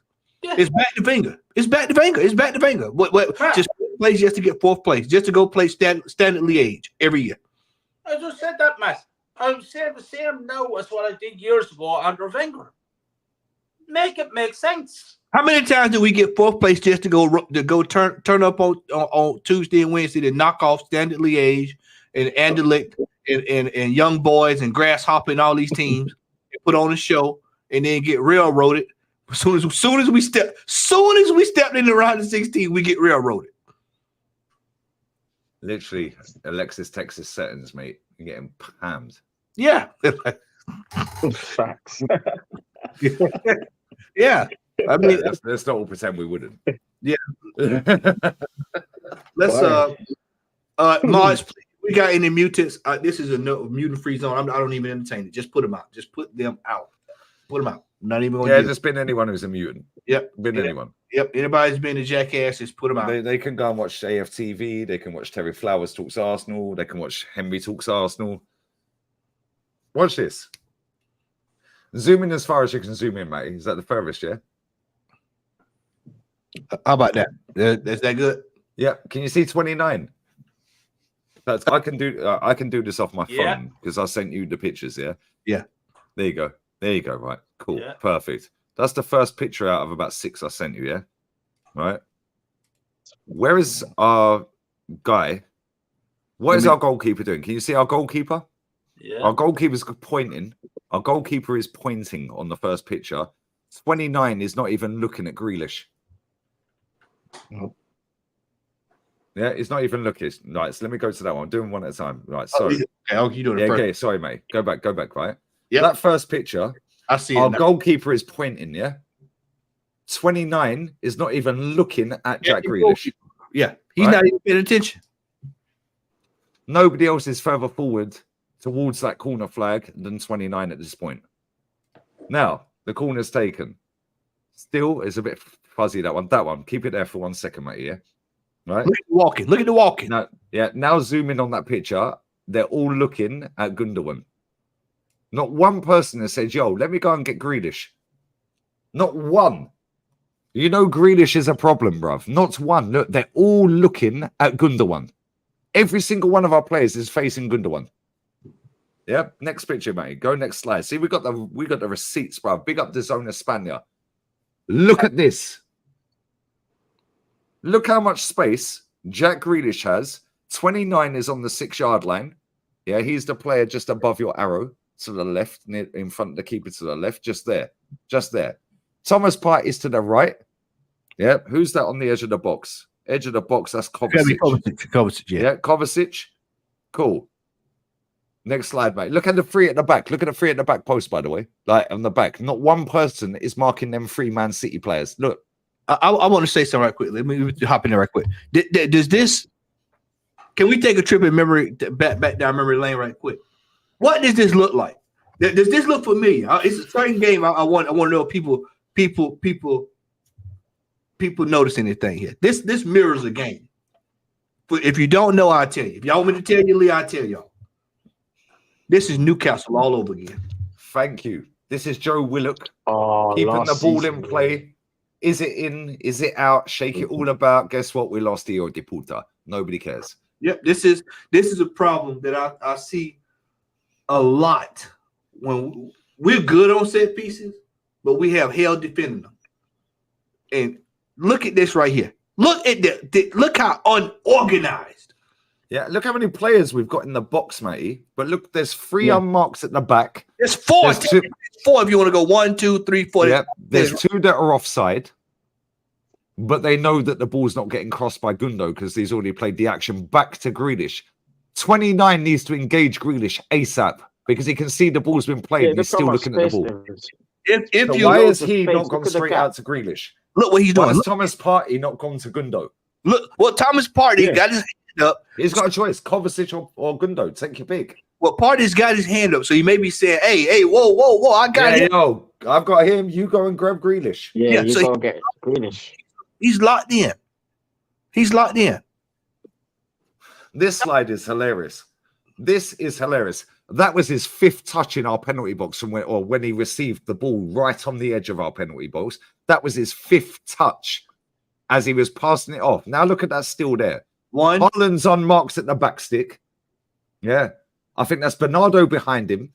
Foden is in and around there somewhere. You've got Gundo right next to the ref. Kovacic above the ref. And that's that's Foden there. Right, that's Foden there. Kovacic, Foden, and Gundo. And then Bernardo. Yeah, John Stones is in between 3 of our defenders. Yeah, and you got Haaland unmarked at the back stick as well. What are we doing, bro? Look at 29. He's trying to get low. He's trying to do Get low. He thinks it's a carnival, bro. Look, what is he doing? What is Thomas Partey doing? What is Ben White doing? You know, a chicken dance. Yeah, look at Thomas Partey. Thomas Partey, is that Thomas Partey? I think that is. Yeah, it is Thomas Partey. Thomas Partey should be going and closing down Gundogan. Yeah, somebody should be looking out of them three at Haaland at the back stick. Bernardo called, maybe he's out of play. But them two in that penalty box that are wide open or just on the penalty box, yeah, so Gundo next to the ref and Kovacic, they're a problem. Yeah, they're a problem because they're free. That ball squirms straight out, they can slap it. That could go anywhere. Yeah. Not one person is looking at them players. And we blaming the refs. Yeah. Go to the next one, mate. The next one's fucking mad. Yeah. Look at this again. Look at this again. All of a sudden, Bernardo's in even more space, and so is Haaland. Yeah. Who's that facing our own goal? Is that Gabriel? That's Gabriel. He's facing his own goal, bum shaking. Oh no, he's not. I'm lying. He's grabbing Vardial's shirt. Sorry, my bad.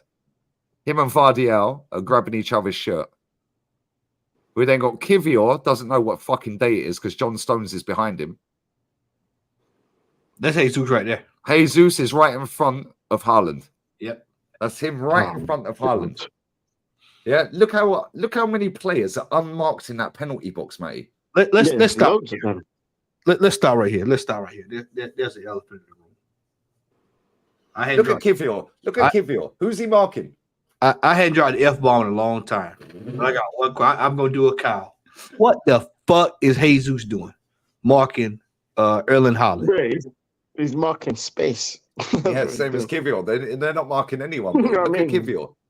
Kivior doesn't know what's going on. Look at Gabriel and Vardial. They're having a tear up. Yeah, Saliba's having a tear up. Look how many players are unmarked on that still, bro. This is Bedlam. You wouldn't see us. Look, there's three players on the edge of the box unmarked, bro. Three players. Kovacic and Gundo. Literally right Three there. players that can score bangers. That's what I mean. That is diabolical. Go next one, mate. Go next one. Go next one. Oh, is that the last one? That's the last one, isn't it? That is the last one. That is the last one. Yeah, that is the last one. I've got 3 players on the edge of the box and 2 at the back stick that are unmarked.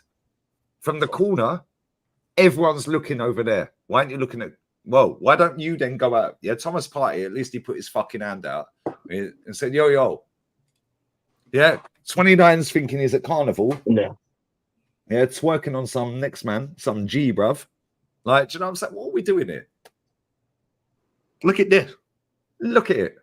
Look at right here. Look right here. Oh, man. This was the injury for Rodri, wasn't it? Yeah. This is Timber, but look at Timber. Look at Bernardo, wide open on the edge of the box, by the way. Yeah. So if that bops back, Bernardo's got a free shot on goal. They're more interested in fucking Sosa and Bachata. Yeah, and all of this bullshit. Yeah, fucking Northside loves a bit of Bachata, bruv. Yeah. But I guarantee even he's fuming at that. But we ain't seen nobody put this footage out there. Nobody. Why? Because it don't fit the narrative. Not one. Not one. That's the best defense in the world, apparently. And listen, we've got a great defense. Let's not knock it. Yeah, we have got a great defense, but at the same time, accountability. 5 man in the box or on the edge of the box in stoppage time, off a corner. 2 man unmarked. One was the corner taker. One was Gundo. One's Kovacic. One's fucking Foden. All 3 of them can score clutch goals and have done, and can all score bangers. Then you got Haaland and Bernardo behind them at the back stick, unmarked. 5 players unmarked. Who's Kivior marking? He's marking no one, bro. And right here, look at this. I put it right here. Look at that is Trossard right there. That's Trossard right there. Yeah. Look at this. What? Boom. Have that mark right in front of the ref. Yeah, so people keep going back to this kick. Oh, he kicked the ball away. Look at, I guarantee you, if I was to sit Michael Oliver down into a dark room, it was just me and him, you know, nothing, I would say, Mike, what would you go through your head there? He would probably say, well, he didn't play the ball. I guarantee you he'd say he didn't play the ball. Trossard came out and said he didn't hear the whistle. Trossard's come out and said that. He said he never heard the whistle. Lee, look at that right there. He doesn't need to hit a He's right next to the referee, though, bro. Can you zoom in on that, mate? No, I can't zoom in on that. Let me zoom in on my screen. Let me see if I can zoom in on mine. No, I can't. Oh, actually, I can. Hang on, 1 sec. I can go full screen on that. Look at that. Bro, he's literally elbowed him in the back. Yeah, this is what I was telling people yesterday. Is that he's not even looking at the ball? This is why I keep trying to tell people. We've been hearing this narrative all day long. Oh, he kicked the ball away. No, Michael Oliver saw him knock the hell out of him in the back. Then he got up and kicked the ball. No, that's what got him the red card right there. Yeah, but Matty, that's 1 minute 5 seconds over stoppage time. Yeah, this is the narrative. Oh, it's the 53rd minute. I don't care what minute it's in. So it's 1 minute 5 over the 6 minutes, but this is where people don't get it. It's a minimum of 6 minutes. What happened? What happened? Yeah, to make it an extra minute over that. What happened? We were wasting fucking time. Yeah. We were wasting time. They're gonna add it back on. Yeah, what are we doing here? Listen, at the end of the day, man said I could hear the fucking whistle from the TV. Thank you. Yeah, this ain't fucking Van Persie versus Barca. Yeah, this is the Etihad. Yeah, and I've been to the Etihad 5, 6, 7 times. Yeah, they're not very loud. However, they are full and sold out every week. Yeah, despite what anyone says.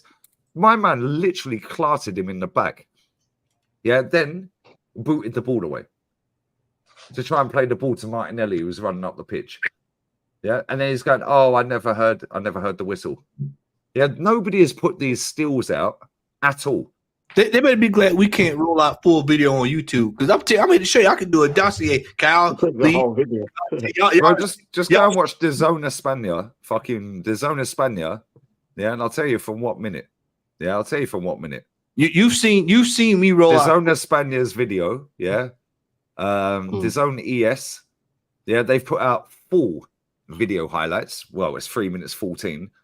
Arsenal's highlights don't show Jack Grealish putting the ball down, taking a quick corner. They just show the corner being and now Gundo's got the ball and it's back to him. Man City have also done exactly the same. That's how I know the Premier League's a scam. DAZN España, showed me when I was watching the end of the Villarreal Barca game yesterday when I was doing the fan cams. Yeah, they showed me the full thing.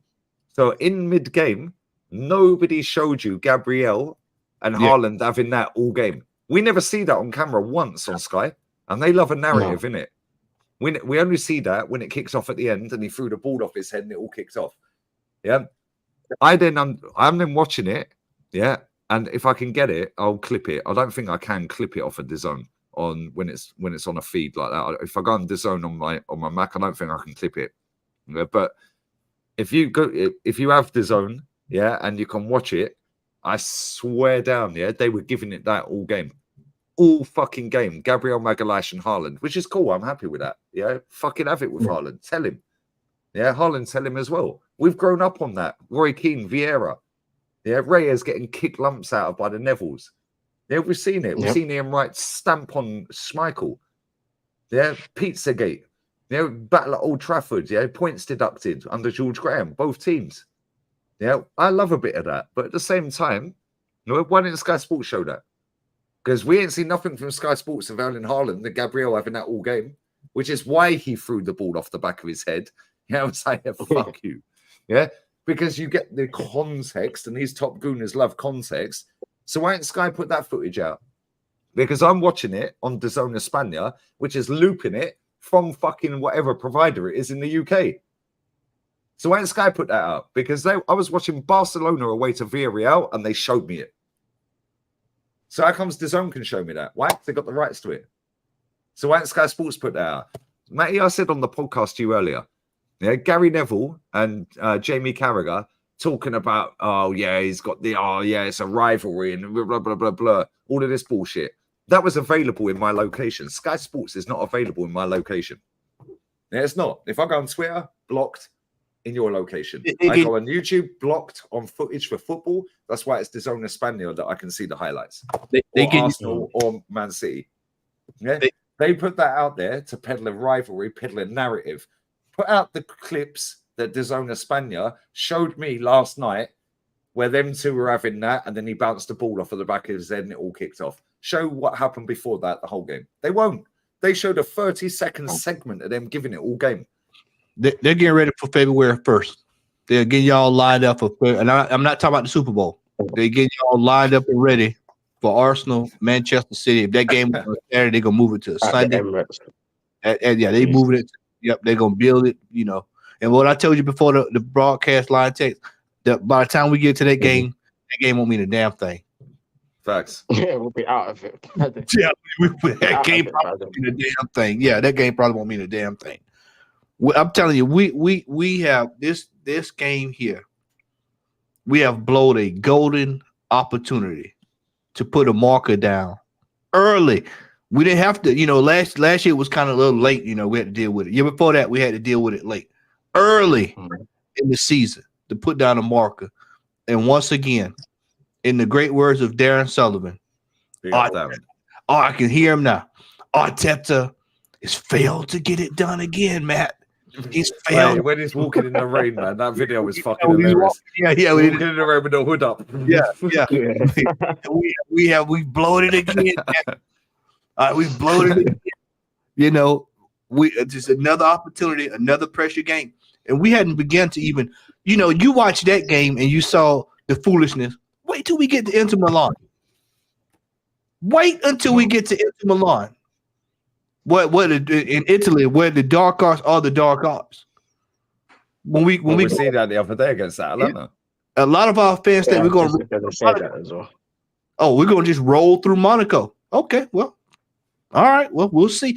There's a lot of rude awakening that's going to take place at Arsenal this year. There's going to be a lot of games, and see, our fans can keep going with the referee narrative and all that. If that's what suits you, that's fine. I'm going to keep going with the Edu narrative. I'm going to keep going with this team has been so short for 5 years. This is 5 years. 5 years we've been so short. Well, what are y'all complaining about? 800 million deep. 800 million deep. We paid 50 million for Jesus, who's not coming off the bench. We paid 30 million for the politician who's not even in the squad. Ben White coming off the bench. Apparently he was injured. 50 million for Ben White coming off the bench. We paid 30 million for Ramsdale, sold. We paid 30 million for Vieira on loan. We paid top dollar for Lakanga on loan, injured. Look at the money we spent. Look at the boy we bought the players. And then you're looking at players like the fellow me and you saw Lee yesterday play for Marseille from Norwich. 21. Smashed a bagsman goal, bruv. 25 yards out, screamer in the 95th minute. English guy. On loan. For the obligation to buy for $15 million. From Norwich. How did they get an obligation for 15 mil? Lee, how many times have I told you that there are players that are available and are out there in the lower divisions of English football, but we refuse to go look. We refuse to go down there and look. George Graham and all those managers back in the day went down there. Where did Chris? Where were we getting folks like we got Ian Wright from Palace? Palace today. Matter of fact, on this day in 1990 was 91. We signed Ian Wright from Crystal Palace today. On this, it was either this day or yesterday. We signed Ian Wright. That's crazy. Where do we get George Graham from? Yeah, like as a manager. Yeah. Oh, Millwall. Where did we get Wenger from as manager? Grampus in Japan. There's not a single manager in the world that's better than this guy. And the J League was upstart then, bro. The J League was just getting started good. Grampus. What did Gary Lineker was the biggest name out there. What was the tabloid saying? Arsene who? Who is this guy? Arsene who?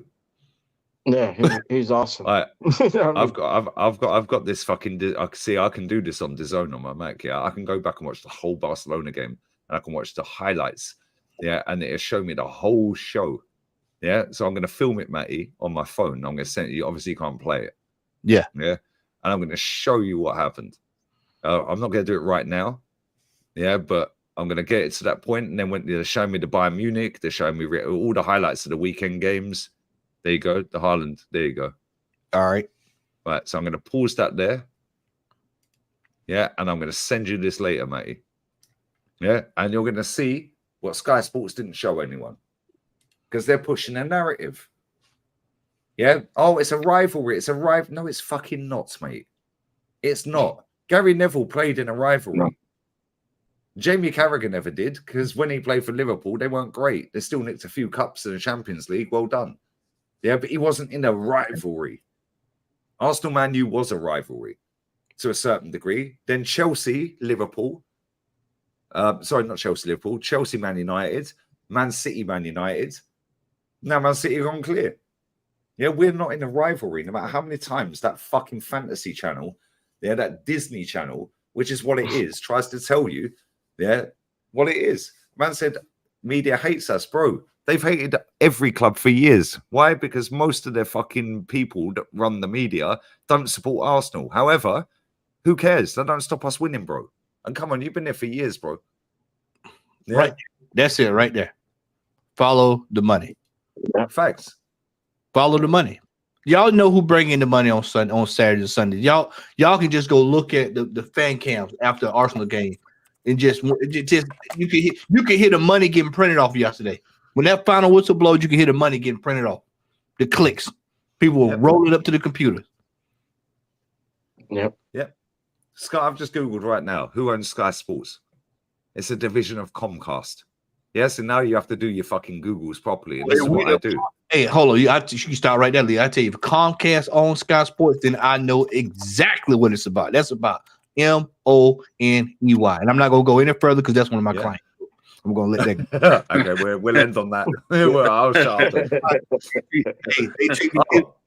Okay. Vanguard and BlackRock, we'll say less. Yeah. they're the major shareholders. Hey, I am very well compensated by Comcast. Okay, yeah, we'll stop on that one then, mate. Come on, let's move on, mate. Hey, no, but seriously, we've got some games coming up this week. We've already discussed the game on Wednesday. Hey man, that's a banana peel, but we've definitely got a banana peel. This is one of my banana peel games coming up. Now we're at home, I think 4 out of the next 5 games. There's no reason we shouldn't be picking up maximum points out of the next 4 games. But knowing this club, everybody, we'll go through this hard trail that we just went through, and then we'll start dropping points coming up in the next few weeks because we'll look past these teams. We'll start looking past teams and we'll start taking off. And as Lee just showed y'all, I think it was Bournemouth that was up there with shots on. Like there was a couple of teams up there with shots on target. That's some tricky teams there. People are laughing. Oh, Everton, man, they're up there, but Everton has actually lost 3 or 4 games from leading positions 3 or 4 times this year already. So, you know, there's a lot of tricky teams in the league this year.